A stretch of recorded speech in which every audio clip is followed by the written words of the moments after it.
이제 고향으로 돌아가는 야곱과 그 일행입니다. 돌아가는 그 발걸음이 가볍지만은 않았어요. 왜요? 20년 전에 자신이 한 행동이 있거든요. 그 형 에서를 만난다는 그 발걸음은 가볍지만은 않았습니다. 두려웠을 거예요. 불안했을 거예요. 형이 나를 어떻게 대할까? 여전히 그 원수와 같은 마음을 품고 있을까? 나를 해하는 건 아닐까? 나뿐만 아니라 내 가족과 모든 재산 한꺼번에 다 망하는 거 아닐까? 마음의 불안함이 있을 때 하나님이 야곱에게 환상을 보여주시는데요. 하나님의 군대가 두 때로 확 나눠져 있는, 정렬되어 있는 그 위용 있는 모습을 보게 됩니다. 그래서 그걸 보자마자 야곱이 뭐라고 고백해요? 와우, 마하나임이다. 하나님의 군대다. 두 때다. 그랬습니다. 하나님의 지켜 보호하심을 본 거죠. 두렵고 떨릴 때 우리 인생 가운데 하나님이 그렇게 우리에게 위로해 주시는 거예요. 내가 천군 천사를 대동해서 너를 지킨다. 하나님의 사람은 하나님이 지켜주시는 거예요. 그 가운데 안정감을 얻었을 겁니다. 그런데 먼저 종들을 보내서 형 에서에게 자신의 귀환하고 있는 소식을 좀 알려달라라고 보냈습니다. 그런데 돌아온 소식이 뭐예요? 에서가 400의 사람들과 함께 이곳을 향해 달려오고 있다라는 소식이었습니다. 그 얘기를 딱 듣자마자 야곱은 형 에서가 군대를 이끌고 나에게 오고 있구나. 내가 예상한 대로 형은 여전히 나를 향해 이를 갈고 있었구나. 아이고야, 어떡하지? 나야 그렇다 치고 내 가족들과 이 20년 동안 일군 이 모든 재산은 어떻게 되는 것인가? 두렵고 떨리기 시작했어요. 마음이 얼마나 답답하고 두려운지요. 어떻게 할 바를 몰랐다라는 겁니다. 그것도 그럴만한 게 하나님의 약속을 다 받았잖아요. 내가 너 지켜 보호하겠다. 너 다시 돌이켜 주겠다. 고향까지 가게 하겠다. 하나님이 다 인도하셨어요. 그리고 마하나임의 군대도 봤단 말이에요. 그렇게 마음이 진정이 좀 어느 정도 됐는데 돌아온다는 소식은 형이 400의 군대를 이끌고 온다는 소식을 듣자마자 이게 도대체 어떻게 된 거지? 내가 예상한 그림은 이게 아닌데? 현실의 그 두려움을 마주하는 순간 그나마 조금 회복됐던 믿음이 다시 무너져 내리기 시작했다라는 겁니다. 마하나임이라는 하나님의 군대가 있음에도 불구하고 그에게 크게 보이는 군대는 뭐예요? 형 에서의 400명의 군대인 거예요. 400명이 뭐 그렇게 대수라고. 하나님의 군대가 함께 하는데 말이죠. 그래서 이런저런 생각을 많이 했을 겁니다. 형이 예전에 그랬지. 아버지 돌아가시면 나를 죽이겠다고 했지. 20년 동안 일을 갈았나 보다. 어떻게 내가 온다는 소식을 듣고 저 많은 군대를 이끌고 나에게 올 수가 있는가? 형을 곰곰이 생각해 볼 거예요. 형 상남자지. 여전히 산으로 들로 사냥하러 가는 사람이겠지. 욱하는 성격 내가 잘 알고 있는데 아이고야, 나 이제 어떻게 해야 되냐? 그 짧은 시간에 머리가 막 팽팽팽팽 돌아갔을 거예요. 또 야곱이잖아요. 어떻게 해야 되지? 계산을 막 짜내기 시작했을지 모릅니다. 왜 우리도 그럴 때 있죠. 말씀과 기도로 우리의 믿음이 안정감을 찾았어요. 현실에 두렵고 불안한 어떤 현장이 있을 때 우리 믿음을 통해서 자꾸 위로를 얻잖아요. 믿음을 다시 붙잡잖아요. 그런데 웬걸요? 현실로 돌아갔는데 변한 게 하나도 없이 오히려 전보다 더 악하게 나를 프레셔를 준다라고 한다면 여러분 어떨 것 같으세요? 믿음은 무슨? 현실 앞에서 더 무너져 내리는 우리의 이 믿음의 연약함들을 얼마나 많이 경험하게 됩니까? 차라리 믿음으로 회복되기 이전보다 더 무너져 내리는 우리의 현실을 우리는 때때로 경험하게 된다라는 겁니다. 야곱의 심정이 꼭 그러지 않았을까요? 400의 군사들이 온다면 과연 내가 할 수 있는 게 뭘까? 지금 내가 군대로 가지고 있는 병력도 없고 지금 가족들하고 어린 자녀들하고 가축대하고 낙타와 노비들 그렇게 하는데 지금 뭐 대항할 만한 군대라도 있습니까? 할 게 없어요. 얼마나 답답한지요. 두 때로 나눌 수밖에 없었던 야곱의 선택이었잖아요. 왜요? 여차하면 가족들이라도 빨리 피해서 살리려고. 그게 야곱의 선택이었다라고 했습니다. 그게 우리 지난주에 살펴봤던 본문의 내용이었는데요. 사실 그렇게 두 때로 나눈다고 지금 현실의 문제가 해결됩니까? 안 되죠. 그래서 오늘 본문을 보니까 야곱이 그 극심하고 답답한 두려움 가운데서 두 가지 반응을 하고 있습니다. 두 가지 반응. 첫 번째가 뭐냐? 하나님께 기도해요. 간절히 기도해요. 아마 그의 인생에 있어서 가장 절박한 기도가 이때 나오지 않았을까요? 이제 우리가 다음 시간에 또 묵상하게 될 그 브니엘, 하나님의 얼굴을 보고 천사와 씨름했던 그 장소, 야복강가 있잖아요. 인생 아주 가장 처절한 기도가 이때 나왔을 겁니다. 지금 그 서두의 본문을 우리가 묵상한 거예요. 이보다 간절할 수 없는 하나님께 도움을 요청하는 기도를 올려요. 그리고 또 한 가지 이 야곱의 선택에서 우리가 주목을 해야 되는 게 뭐예요?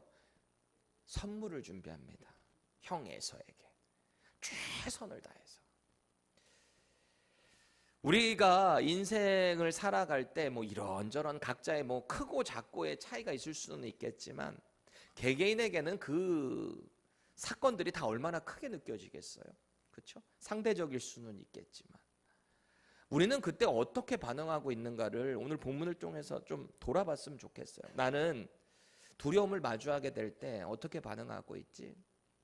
오늘 야곱이 간절히 기도하고 또 선물을 준비하는 이 과정을 보면서 저와 여러분들의 삶에도 똑같이 적용될 수 있거든요. 그래서 말씀을 통해 이 현장에서 나는 어떻게 해야 되는가, 이런 상황이 되면 나는 어떻게 해야 되겠다, 시뮬레이션을 돌리며 믿음으로 준비하시기를 바랍니다.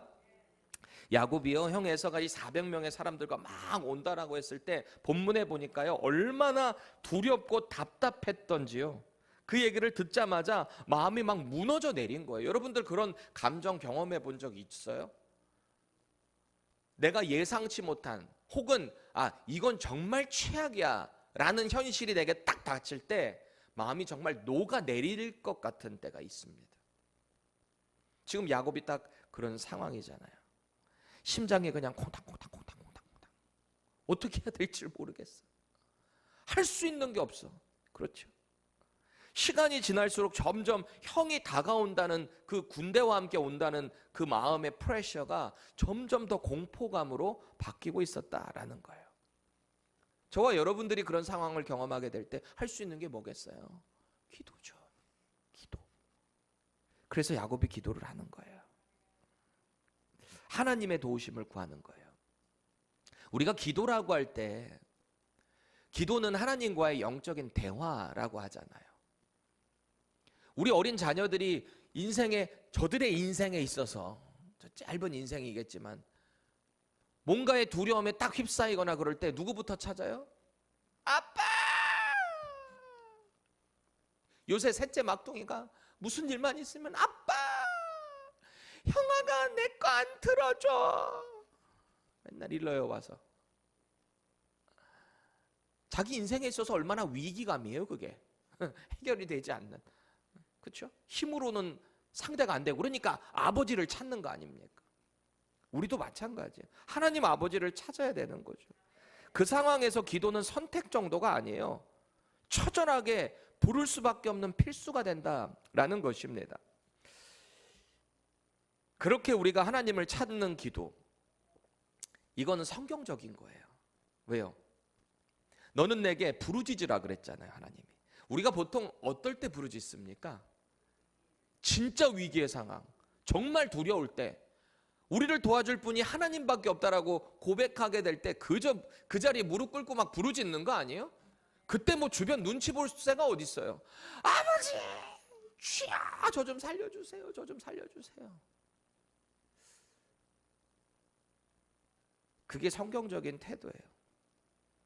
야곱은 아마 평소에도 기도했을 겁니다. 그런데 지금 이 순간의 기도는 정말 절체절명의 상황에서 하나님을 찾는 기도였겠죠. 성경에 나오는 이스라엘의 가장 위대했던 왕 다윗의 기도를 한번 여러분들 시편을 통해서 생각해 보세요.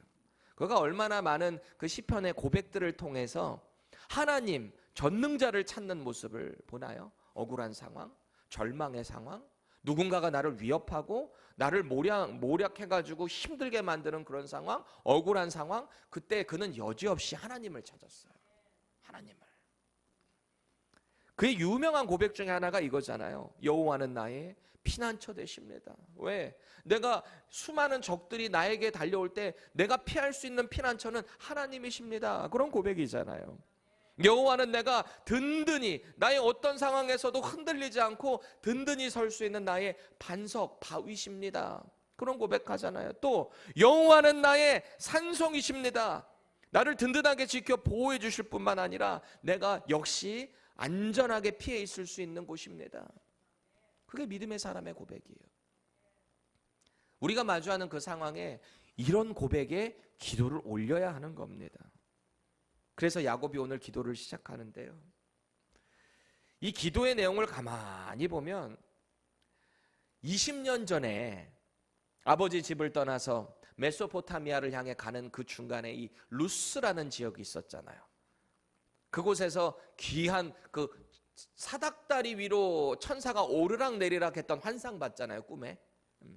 그리고 그곳에서 딱 깬 다음에 어떤 고백했죠? 와, 여기 하나님이 계셨는데 내가 알지 못했구나. 그래서 그곳을 하나님의 집이라는 이름으로 벳엘이라고 이름을 바꿨어요. 20년 전에 하나님께서 내게 보여주셨던, 그리고 하늘에서 들렸던 음성이 있었거든요. 내가 너를 반드시 고향 땅으로 돌아오게 할 거야. 내가 너를 지켜 보호해 줄 거야. 그런 약속의 말씀을 하셨습니다. 그 말씀을 근거로 오늘 간절한 기도를 올려드리고 있는데요. 그때 했던 서원 기도 다시 한번 보실까요?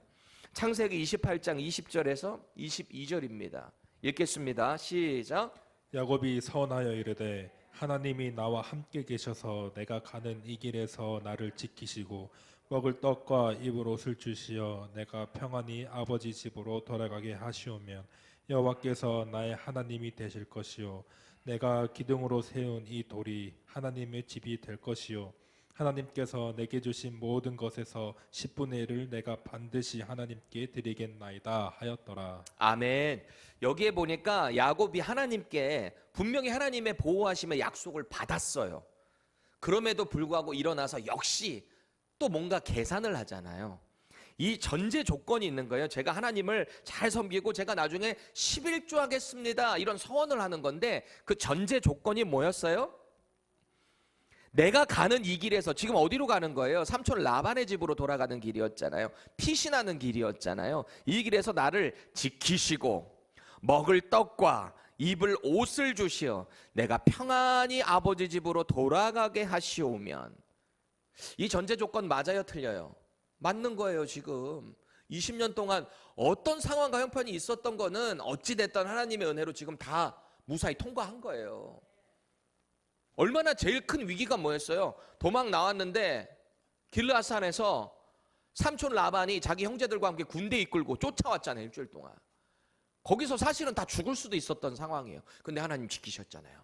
꿈에서 간섭해 주셨잖아요. 라반에게 너 건드리지 마, 아무 말도 하지 마. 하나님이 간섭하셨잖아요.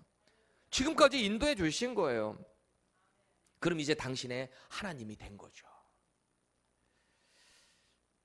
야곱이요, 하란 땅에 도착했을 때도 이런저런 억울한 상황들이 얼마나 많았어요.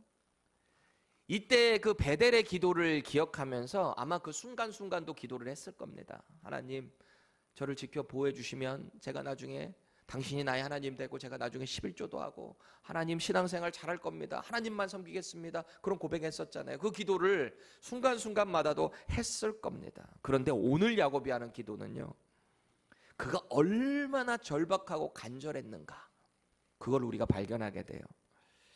400명을 데리고 온다는 형의 얘기를 듣자마자 자리에 엎드렸을 거예요. 그리고 하나님께 부르짖었을지 몰라요. 왜? 자기가 할 수 있는 게 하나도 없어요. 이제 하나님 살려주세요. 저야 그렇다 치지만 제 가족들은요, 하나님 약속은 어떻게 된 거예요? 저 좀 지켜주세요. 그런 기도 하지 않았겠습니까? 저도 솔직히 목회하면서 이런저런 문제들을 만나게 될 때 하나님께 그냥 부르짖고 기도할 때가 있어요.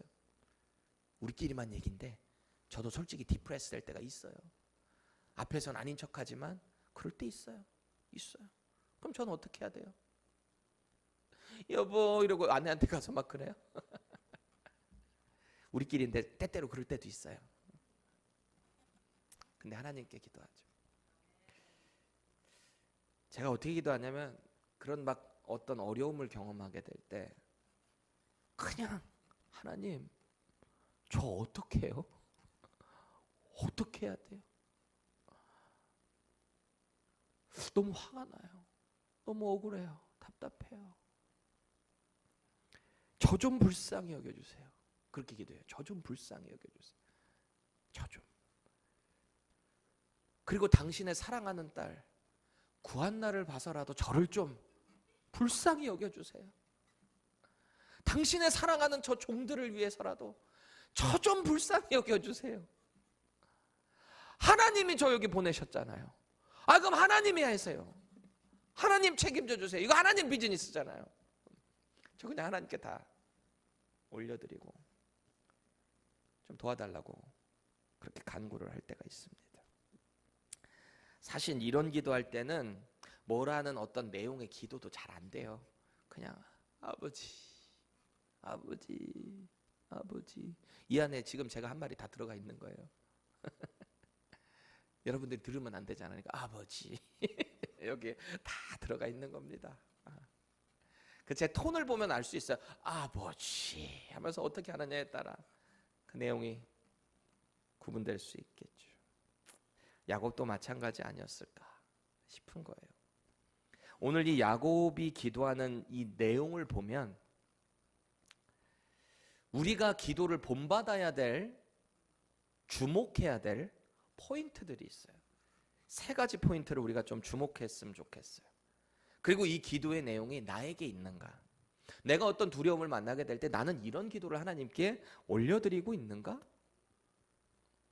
이 기도와 오늘 야곱의 모습을 통해 나의 삶에서 이렇게 나도 살아내야 되겠다라는 결단이 있기를 바랍니다. 첫 번째, 하나님께서 하신 그 약속을 가장 먼저 제시하고 있어요. 사실 이거 나중에 모세도 이런 기도하잖아요. 하나님의 약속하신, 하나님의 그 신실하시면 어떻게 된 겁니까? 출애굽기 그 32장에 금송아지로 다 하나님 저들 싹 진멸하신다고 해버리니까 하나님께 그 모세의 유명한 중보기도 거기서도 가장 먼저 꺼내는 게 하나님의 약속 가지고거든요. 오늘 야곱도 마찬가지예요. 9절입니다. 시작.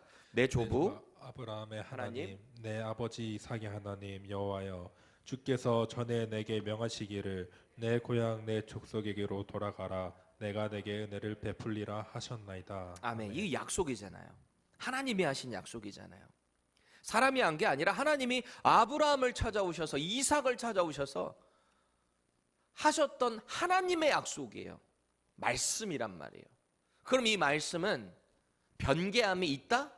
없어요. 말씀은 절대 사라질 수가 없어요. 그게 하나님의 성품이에요. 그게 하나님의 신실하심입니다. 신실함의 뜻의 기본이 약속을 지킨다라는 거거든요.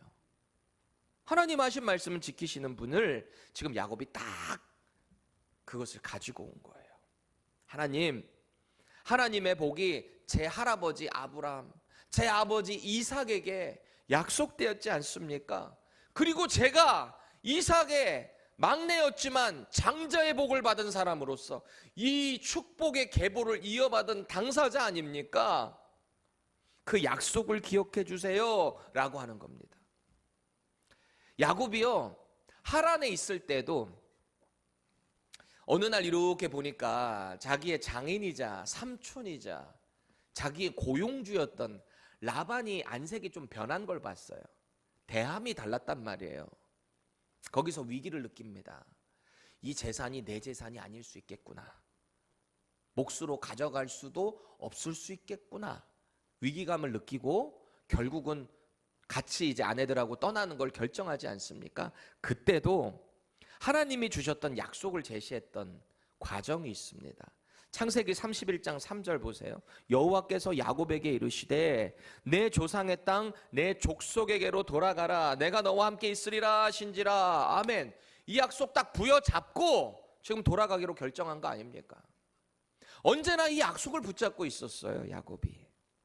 위기의 순간에 야곱은 그 하나님의 말씀을 붙잡고 있었기 때문에 이런 기도를 한 겁니다. 갑자기 이런 기도 나오는 게 아니에요. 말씀에 자꾸 우리가 뿌리를 내리고 있어야 위기의 상황에 말씀을 꺼내서 그 말씀으로 하나님께 호소하는 탄원의 기도를 드릴 수 있다라는 겁니다. 두 번째, 야곱은요, 그동안 베풀어 주신 하나님의 은혜에 감사 기도를 올려드려요. 10절 같이 읽겠습니다. 시작. 나는 주께서 주의 종에게 베푸신 모든 은총과 진실하심을 조금도 감당할 수 없사오나 내가 내 지팡이만 가지고 이 요단을 건넜더니 지금은 두 때나 이루었나이다. 아멘. 여기 보니까 야곱이 직접적으로 하나님 감사합니다, 제게 은혜 주셔서 감사합니다, 이런 표현은 없어요. 근데 이 문맥을 보니까 이게 지금 감사의 뉘앙스잖아요. 그렇죠? 감사의 고백을 하고 있단 말이에요. 빈손으로 하란 땅에 넘어와서 지금 돌아가는 이 일행을 보니까 이게 하나님의 은혜였군요, 하나님 감사합니다, 그런 고백을 하고 있는 거예요. 우리도 지난 과거를 한번 돌아보세요. 내가 지금 뭔가 내 손에 안 잡히는 것 같고 뭔가 답답한 상황에 있다 할지라도 뒤를 한번 이렇게 돌아보세요. 그런 여유를 좀 가지실 수 있어야 돼요. 뒤를 돌아보니까 내게 생명 주신 것도 감사, 내가 예수 믿는 믿음 주신 것도 감사, 내가 지금 이렇게 굶지 않고 먹고 살 수 있는 은혜 주신 것도 감사, 밖에서 추위 떨지 않고 잘 수 있는 에어컨 나오는 집이 있는 것도 감사, 이렇게 같이 신앙생활을 할 수 있는 교회 주신 것도 감사. 얼마나 감사할 게 많아요. 저도 14년 전에 아내랑 둘이 한국에서 달라스에 처음 탁 떨어졌거든요. 14년 전. 우리가 벌써 결혼한 지 14년 됐네요. 결혼하자마자 한 달 뒤 미국으로 왔으니까 비슷해요. 한 달 차이에요. 미국 공부하고 결혼한 거. 월마트 가가지고 저기 혼수 샀으니까 와가지고 그때만 해도 참 얼마나 참 소꿉놀이 하는 것처럼 기숙사에 살면서 우리가 1년 동안 차가 없었습니다. 달라스 차 없으면 생활하기 어렵습니다. 1년 동안 이 마이크로웨이브 산 그 박스를 상으로 썼습니다. 여기저기서 주워다니. 뭐 당시에 유학생들 다 이런 경험들이 있어요. 다 그 재정적인 훈련도 받고. 근데 돌아보니까 너무 은혜인 거예요. 지금 하나님의 은혜로 살고 있는 내 환경을 바라보니까 얼마나 큰 은혜인지. 또 아름다운 이 펜사콜라 바다. 남들은 막 열대 시간 걸려가지고 1년에 한 번 막 여행 오겠다고 그냥. 응? 끝나고 나면 또 얼마나 서운하겠어, 돌아가는 길이. 그럼 저는 그 돌아가는 차량들을 바라보며 나는 여기 살지 속으로. 조지아 뭐 텍사스 막 여기저기서 온 차량들을, 돌아가는 차량들을 바라보며 나는 아무 때나 여기 올 수 있지 막 이러는 은혜들 얼마나 감사한지 모르겠습니다. 또 이런 믿음의 공동체에서 믿음의 동역자들과 함께 그 하나님의 꿈을 이뤄나가는 목회를 할 수 있다는 것, 그저 은혜인 거예요. 우리가 자꾸 이런 감사의 제목들이 어떤 상황 속에서 잊지 않고 나오는 게 참 중요한 것 같아요. 야곱이 지금 이런 고백할 타이밍입니까? 지금? 그렇잖아요. 근데 이렇게 뒤를 돌아보니까 은혜인 거예요. 감사의 기도를 올렸다. 아까 첫 번째 뭐였다고요? 말씀을 붙잡고 기도했어요. 두 번째 뭐라고요? 감사의 기도를 올려드렸어요. 지금까지 하나님께서 내 인생 가운데 베풀어 주신 그 일들을 감사를 올린 거예요. 세 번째 기도에 주목해야 될 포인트를 보니까요, 현재 자신이 처한 위기를 이제서야 있는 그대로 올려드리고 있습니다. 11절 함께 읽습니다. 시작. 내가 주께 간구하오니 내 형의 손에서 에서의 손에서 나를 건져내시옵소서. 내가 그를 두려워함은 그가 와서 나와 내 처자들을 칠까 겁이 나기 때문이다. 아멘. 이게 사실 지금 야곱의 가장 솔직한 기도의 제목이겠죠. 지금 가장 필요한 제목, 하나님이 지금 당장 해결해 주시기를 원하는 이 제목이 바로 이 내용 아니겠습니까? 이 야곱의 기도의 내용을 생각해 보세요. 사실 이런 위기와 두려움의 상황에서 말씀을 가지고 온다, 감사기도 한다, 절대 쉽지 않습니다. 그동안에 이게 말씀적으로 준비되어 있지 않았다면, 훈련되어 있지 않았다면, 하나님께 나의 채널이 맞춰져 있지 않았다면 이런 고백 못 나와요. 그냥 무조건 살려주세요, 하나님 있는 거 맞아요. 막 이런 탄원의 기도 제목만 나오는 것은 사실 하수의 기도예요. 하수의 기도. 기도의 하수. 그래서 우리가 평소에 자꾸 이런 믿음의 실력을 키워나가야 되는 거죠. 그렇죠. 당장 죽겠는데 하나님께 감사의 제목이 어디가 나오겠습니까? 그런데 역시 아무리 우리가 야곱을 약삭 빠르고 뭐 거짓말 잘하고 속이는 자 이래도요, 그래서 하나님의 사람은 하나님의 사람인 거예요. 이 기도의 내용을 보세요. 말씀을 근거로 하나님께 감사를 하고, 그리고 비로소 자기의 솔직한 심경을 하나님께 올려드렸다라는 겁니다. 꼭 기억하세요. 우리 기도할 때 솔직해야 돼요. 솔직하게. 하나님과 나의 영적인 대화라고 했잖아요. 그렇다면 우리가 숨길 게 뭐가 있습니까?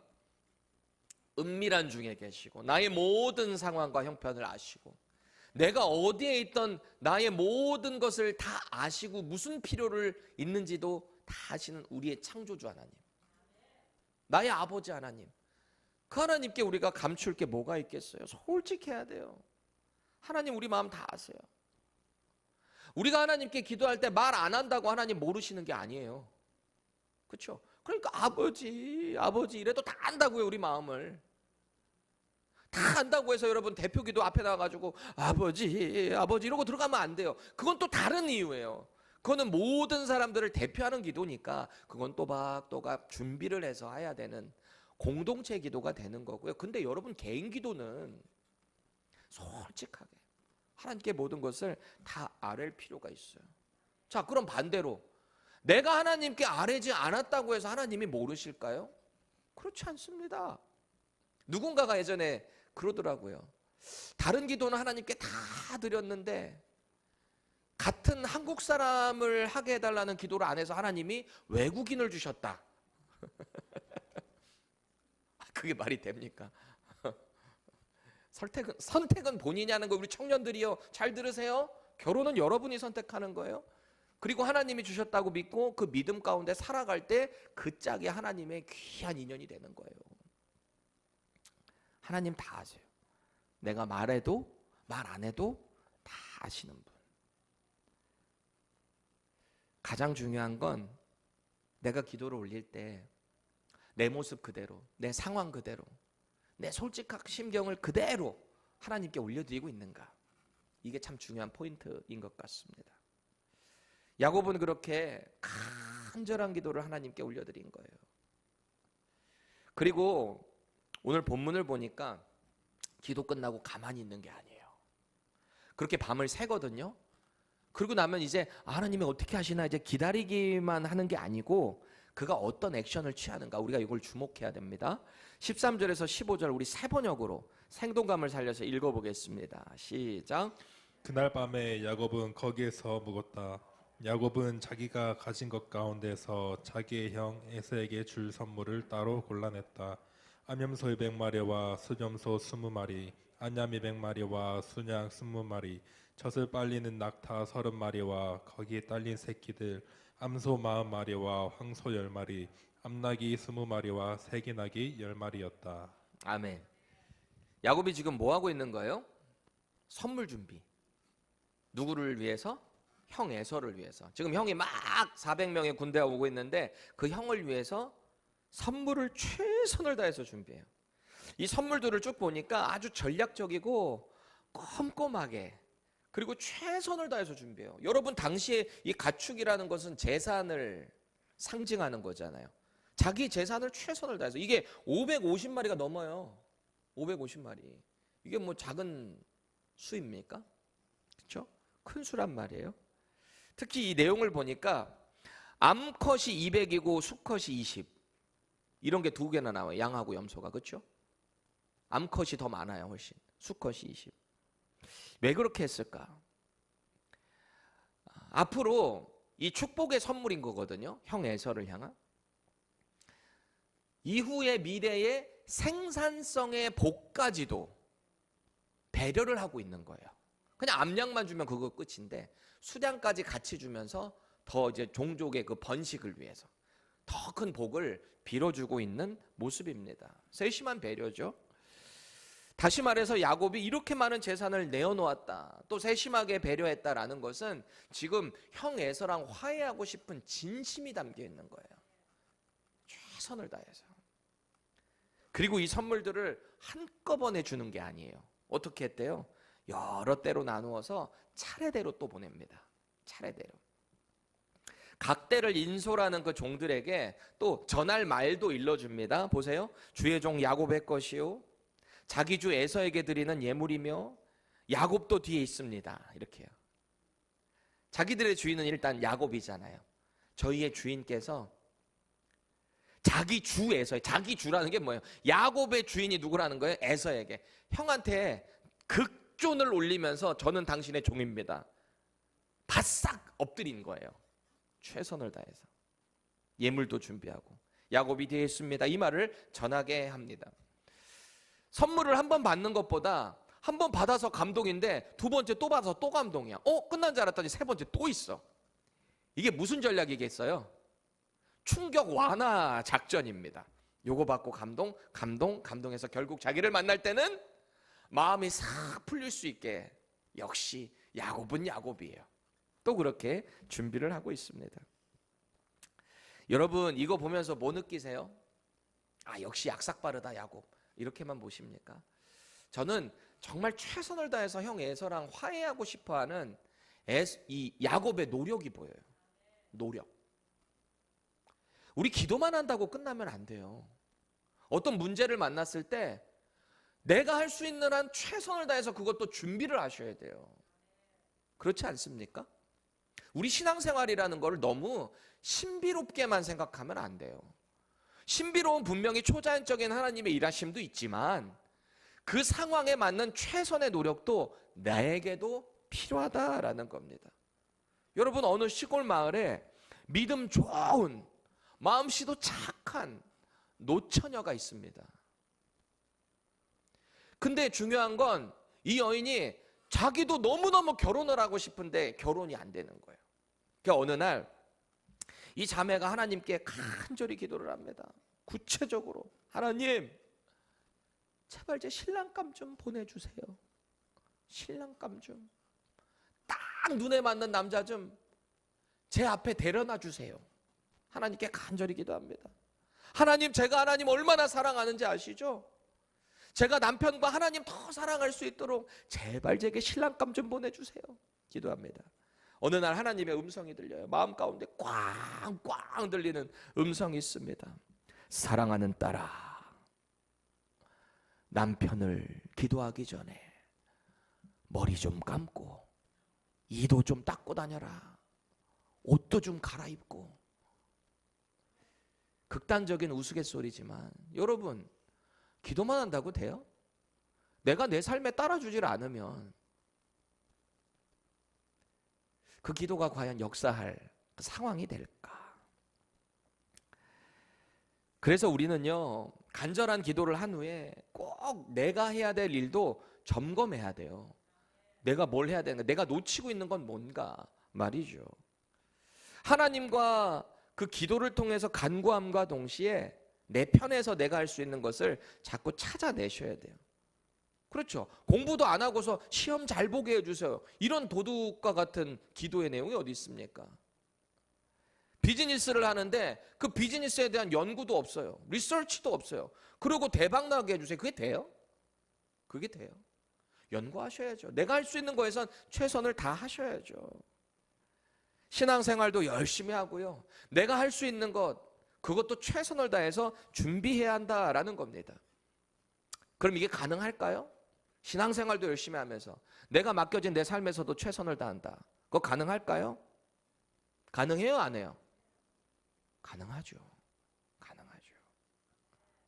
하나님이 주시는 지혜와 능력으로 가능하게 되는 거예요. 특히 우리 청년들 공부하기 바쁜데 신앙생활, 교회일, 헌신하고 그럴 때 여러분 공부를 더 열심히 하셔야 되는 거예요. 안 그래요? 내가 공부를 안 하면서 신앙생활만 한다고 공부 잘하게 되는 건 아니잖아요. 그리고 내가 공부를 안 하고 이 일 한다고 하나님 나 공부도 잘 되게 해주세요. 그건 또 아니라는 거잖아요. 그러니까 가만히 보면 신앙생활 잘하는 사람들은 부지런해야 돼요. 부지런해야 돼. 주님을 섬기는 만큼 내가 속한 곳에서도 최선을 다해야 되는 거죠.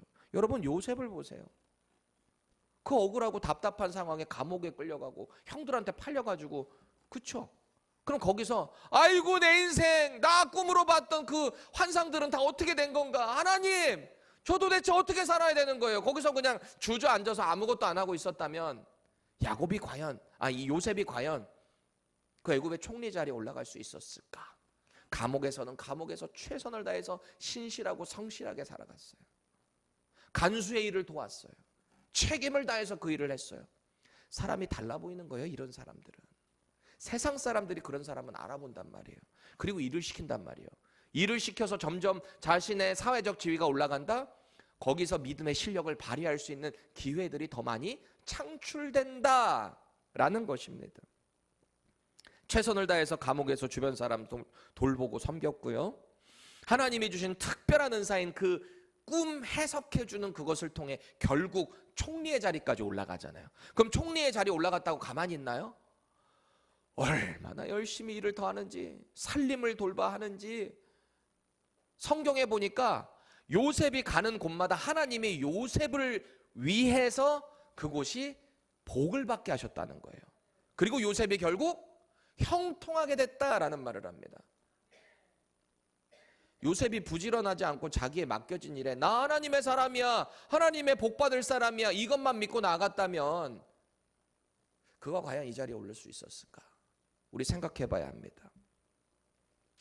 그래서 성경은 하나님께서 요셉 때문에 그가 소속된 곳이 복을 받겠다, 이 말이 형통하게 됐다라는 거예요.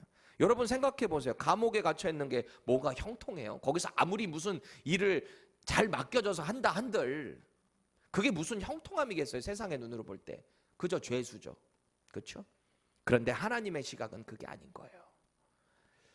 내가 하나님의 사람으로 얼마나 신실하게 그 일을 감당하는가, 얼마나 부지런하게 지혜를 가지고 하나님의 도우심을 구하며 그 일을 하는가, 그 사람의 인생 가운데 형통함을 허락해 주신다라는 겁니다. 그래서 더 깊이 생각해 보면 궁극적으로 하나님과 나의 관계가 잘 형성되어 있어야 이웃과의 관계가 잘 형통하게 흘러가요. 하나님의 복이 내 주변으로 흘러가는 거, 그거를 사람들이 보게 되는 거, 그게 형통 아니겠습니까? 오늘 야곱 보세요. 자신뿐만 아니라 20년 동안 일궈온 일가족 재산 다 잃을 수 있는 상황이에요. 그 상황에 하나님께 간구했습니다. 그리고 형 에서의 마음을 어떻게든 풀어주려고 최선의 정성을 다했다라는 거예요. 그동안 형에게 잘못했던 것들 용서받기 위해서 지혜를 구한 거죠. 여러분, 참된 회개의 열매는 반드시 삶으로도 나타나야 돼요. 내가 할 수 있는 것 최선을 다해서 그것도 하셔야 돼요. 만약에 우리의 잘못으로 인해서 형제와 자매, 그 이웃의 마음에 상처를 준 일이 있다면 최선을 다해서 겸손하게 용서도 구해야 돼요. 기도만 하고 끝나면 안 돼. 혹시 나 때문에 누군가가 피해를 본 일이 있다면 내가 할 수 있는 최선의 보상도 해야 됩니다. 물질적으로도 하셔야 돼요. 근데 이게 또 지혜가 필요합니다. 무조건 물질적인 보상을 한다라고 다 해결되는 건 아니고요. 그때그때마다 주시는 지혜가 필요해요. 그래서 신앙생활도 센스가 필요하더라고요. 센스. 안 들어가는 데가 없어, 이 센스는. 하나님께 간구하고 이 상황에서 어떻게 해결해 나갈지 지혜를 구해서 센스 있게 적극적으로 그 일을 해나갈 때 그 일이 해결된다라는 겁니다. 각자에게 질문해 보세요. 나는 지금 어떤 두려운 상황을 마주하고 있는가? 나는 그 두려운 상황에 얼마만큼 말씀을 붙잡고 그 말씀으로 하나님께 기도하고 있는가? 나는 내가 속한 공동체 안에서 내게 맡겨주신 이웃과의 관계를 얼마만큼 소중하게 여기고 있는가? 혹시 나로 인해 누군가가 상처받았다면 그를 위해 얼만큼 기도하고 그에게 어떻게 다가갈까? 어떻게 화해할까? 그 관계 회복을 위해 얼만큼 노력하고 계세요? 반대로 여러분이 누군가에게 상처를 받았다고 생각을 하시면 그 상대도 상처받았다고 여기셔야 돼요. 박수도 이게 맞아야지 박수죠. 한 사람이 한다고 박수 나지 않아요. 자꾸 남을 배려할 수 있는 마음이 우리 가운데 필요해요. 결국 하나님의 말씀이 다 알려주실 거예요. 기도할 때 성령을 통해 내가 전혀 생각하지 못한 것들도 깨닫게 해주실 거고, 그렇게 오늘 우리는 기도하게 될 텐데요. 꼭 기도하세요. 이렇게 기억하셔야 돼요. 하나님은 우리가 하는 기도에 합당한 삶을 살아내기를 원하세요. 기도만 잘하고 끝나는 게 아니라 내 삶에서도 그걸 보여주셔야 한다는 거예요. 인생의 문제를 마주하게 될 때 먼저 하나님께 엎드리시고요. 내가 해결해야 될 문제, 하나님의 지혜를 가지고 최선을 다해서 삶으로 보여주시기를 바랍니다. 그렇게 저와 여러분들이 하나님과의 관계, 이웃과의 관계에 있어서도 지혜롭게, 센스 있게 믿음을 증명해내시기를 축복드립니다.